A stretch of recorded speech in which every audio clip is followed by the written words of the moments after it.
Anak kecil yang bekerja di tempat pembuangan sampah ini menemukan sebuah dompet dan saat ia memeriksa isi dompet itu, ia menemukan uang yang sangat banyak. Ia pun mengambil dompet itu dan segera pergi dari sana sambil memanggil temannya. Tentu saja sebagai teman yang baik, anak ini tak mau berbahagia sendiri. Lantas ia pun membagi beberapa uang yang ia temukan itu. Saat anak ini memeriksa keseluruhan isi dompet itu, anak ini melihat beberapa benda yang cukup aneh di sana. Benda-benda itu tampak sama sekali tak berharga. Tapi lantas anak itu tidak membuang dompet itu dan menyimpannya saja beserta isi-isinya. Dan inilah dia pria pemilik dompet itu. Saat rumahnya digerebek polisi, pria itu lantas segera kabur dari kediamannya. Saat polisi sudah hampir menangkapnya, untung saja ia bisa kabur lewat jendela. Tapi sepertinya semua sudut tempat ini sudah dikepung oleh kepolisian yang menangkapnya. Dan sampai akhirnya kaki pria ini tertembak.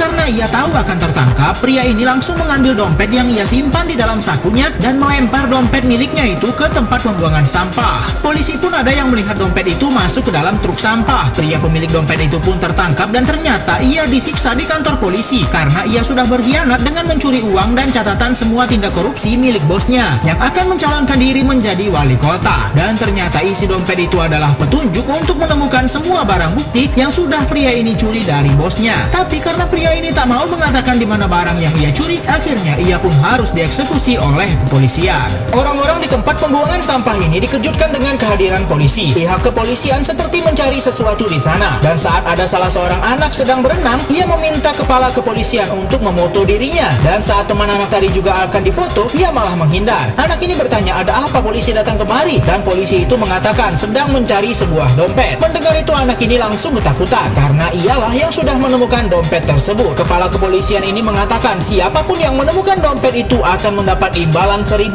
sebab isi dompet itu adalah sesuatu yang bisa mengungkap sebuah kasus korupsi yang besar. Mendengar itu, anak yang menemukan dompet ini berusaha menyembunyikan dompet itu sebab ia sama sekali tak mempercayai perkataan polisi terkait dengan imbalan itu. Akhirnya anak ini pun bersama temannya memutuskan untuk menyembunyikan dompet itu di tempat yang jauh karena di rumah mereka pasti tidak aman. Mereka pun masuk ke dalam selokan. Mereka akan menyembunyikan dompet itu di bawah selokan ini yang merupakan tempat tinggal teman mereka. Tapi teman mereka ini tak mau menyimpan dompet itu karena tak ada uangnya dan tak ada imbalan untuknya. Mereka pun akan pergi dari tempat temannya itu. Tapi anak ini malah mengambil kunci yang ada di dalam dompet itu dan mengatakan kalau mungkin kunci ini yang dicari oleh polisi. Lalu ia mengatakan kalau mengetahui kunci itu fungsinya untuk apa, sehingga keesokan harinya mereka langsung pergi ke suatu tempat menggunakan kereta. Sedangkan di tempat itu ternyata banyak sekali polisi.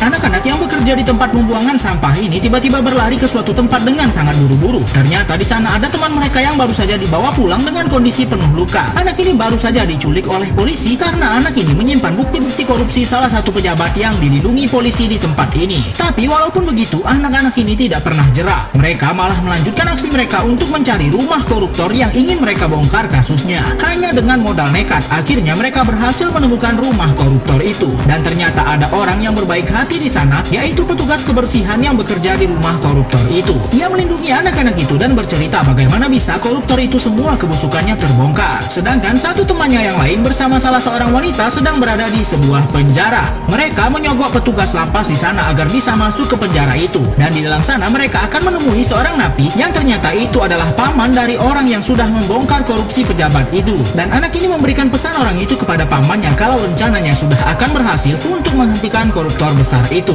Mendengar pesan dari anak itu, napi ini sangat merasa lega karena usahanya tak sia-sia sampai di penjara. Dan kembali ke beberapa waktu sebelumnya, inilah dia orang yang berhasil membongkar kebusukan koruptor itu. Pria ini adalah tangan kanan koruptor itu sendiri. Ia dipercaya menjaga berangkas tempat penyimpanan semua hasil korupsi bosnya dan bagaimana ia membongkar semua kebusukan koruptor itu.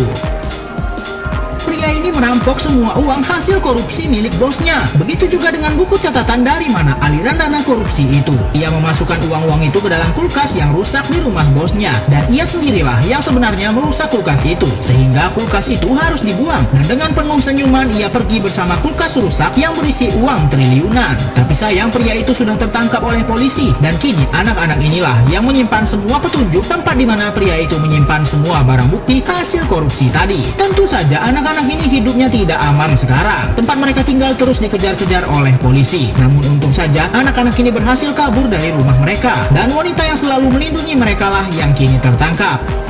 Bahkan kekejian polisi yang membela koruptor itu tak hanya sampai di situ. Mereka membakar semua kawasan tempat tinggal anak-anak itu sampai tak tersisa satupun lagi rumah di sana. Tapi walaupun anak-anak itu sudah kabur sejauh mungkin, keberadaan mereka tetap saja diketahui oleh polisi yang berkeliaran di negara ini. Sehingga kehidupan mereka kini hanyalah lari dari kejaran polisi. Mereka pun berhasil menemukan tempat persembunyian uang yang cukup aman di sebuah rumah kosong. Tapi salah satu dari mereka sudah mulai lelah dengan pelarian ini, sedangkan mereka harus menemukan tempat di mana bukti korupsi itu disimpan. Kedua anak ini masih berusaha keras memecahkan teka-teki petunjuk yang dibuat oleh orang yang menyimpan bukti itu. Kode tersebut ternyata berkaitan dengan isi di dalam sebuah kitab. Dengan kecerdikan mereka berhasil mendapat sebuah nomor telepon. Tapi sayangnya lagi-lagi polisi berhasil menemukan mereka. Anak-anak ini berhasil menggali sebuah kuburan yang dimana di dalam sana diduga bukanlah kuburan manusia, melainkan barang bukti hasil korupsi milik seorang pejabat di kota ini. Saat isi di dalam peti itu dikeluarkan, ternyata benar isi di dalam peti itu adalah sebuah kantong plastik besar berisi uang miliaran rupiah.